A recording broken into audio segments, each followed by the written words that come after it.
We actually still have a lot of work to do. Yeah, seriously, a ton.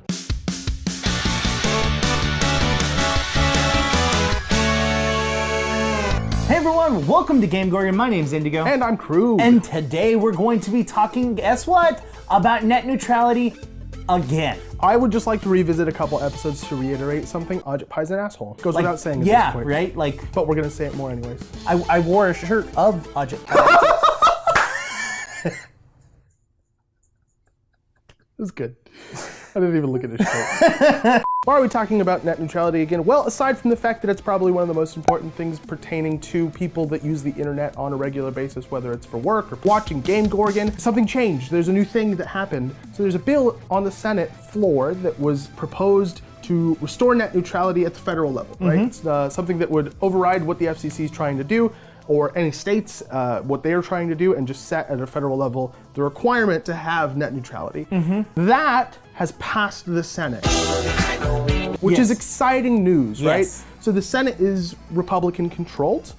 Not by a lot, but it is Republican controlled. The Republican position, kind of like boilerplate position, is that net neutrality is unnecessary and that there should be like a free market and that ISP should be able to charge whatever they want for whatever they want. Despite that, the fact that it's Republican controlled and they're against net neutrality, the bill passed. Some Republicans joined the boilerplate Democratic Party's opinion that net neutrality is very important. That unfortunately doesn't really mean much right now.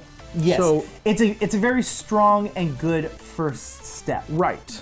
I wouldn't even say it's strong.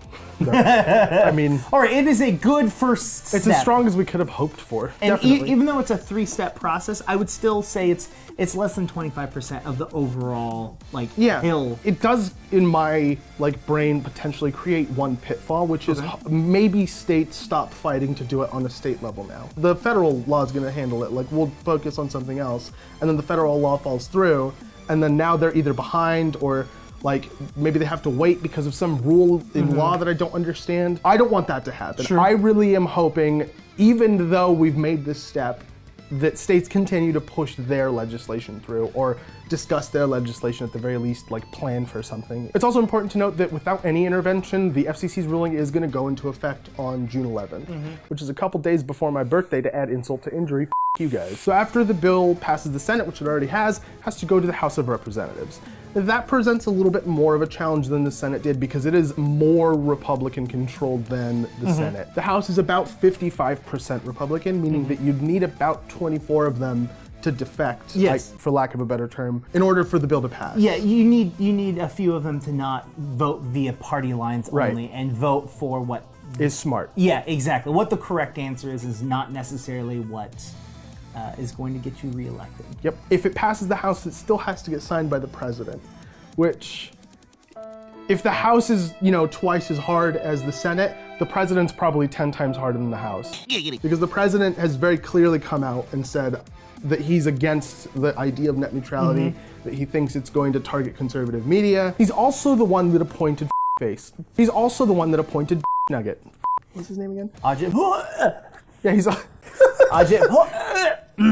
He's also the one that appointed retching sounds. He's also the one that appointed Ajit-Pai. And Ajit-Pai is the one who's been the driving force behind the repeal of net neutrality since the most recent attempt started. And so it makes it really hard to believe that this bill would ever get signed. But that's okay. Well, it's not okay. But that isn't the end. Just because the president doesn't sign a bill doesn't mean it can't become law. So if he doesn't sign the bill, that's called a veto, which you should know from high school social studies, or you might still be in high school, in which case you're welcome for helping you get an A on your next test. If the bill's vetoed, it goes back to the House that originated it. In this case, that's the Senate. And then the Senate would vote on it again. And if the vote is more than a 2/3 majority, it would progress the same way it did before, meaning it went to the House of Representatives. They would need to approve it with a 2/3 majority. It would progress again, and then the president would not need to sign it at that point, and it would just become a law. So it superseded his vote. The worst part about all of this is that the likelihood that all of this is going to happen before June 10th. The likelihood of any of it happening before June 11th is low. If it's in the middle of happening, I don't think ISPs are going to change their behavior if they think it's going to happen. Sure. You know what I mean? because if they quickly go, hey, we're free, and then change as much as they possibly and then can, radically shift, and then they're constrained again. Well, not just that on that aspect, but I don't think politically they want to, because if they quickly change to what, like, let's just say that they go to the nth degree of what we think that they're going to do. Everyone goes, whoa! I don't like this. Writing senators, and then senators are like, oh hey, we're in the middle of this bill, and now my constituents want me to pass it, and so it is going to be passed, and they would be shooting themselves in the foot. So at the very least, this is going to prevent them from behaving rashly quickly, right? It still might happen over time, but we'll see. If they're not sure, they're probably going to play it safe. They're going to play it safe and continue to give senators and everyone a ton of money. Oodles and oodles of money. Just so much money. Just obscene quantities of money. It's a lot of money. Yeah, like if you look at between Comcast and AT&T and how much money that they've given to different people in the government, it is quite disgusting. Oh.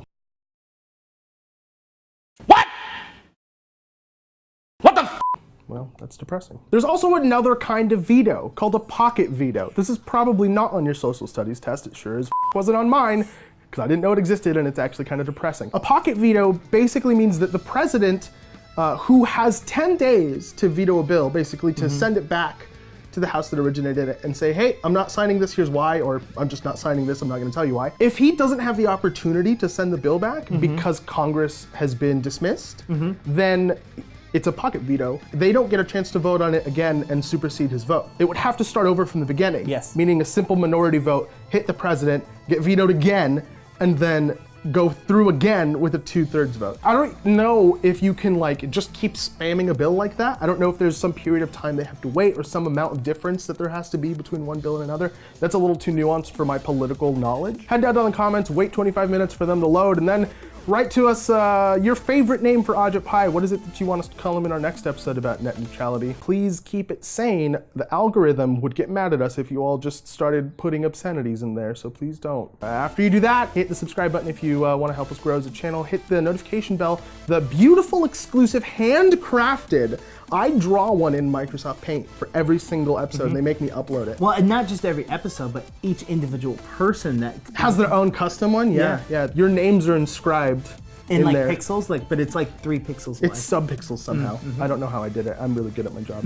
To get notified whenever we post new content, I'm Krug. You can get me at QueueTimes on Twitter if you want to have a quick chat. My name's Indigo, and you can get me at IndigoQT, and you can get a hold of both of us on Twitter at _QueueTimes. We've been GameGorgon. We'll see you guys Monday. You remember the Monday.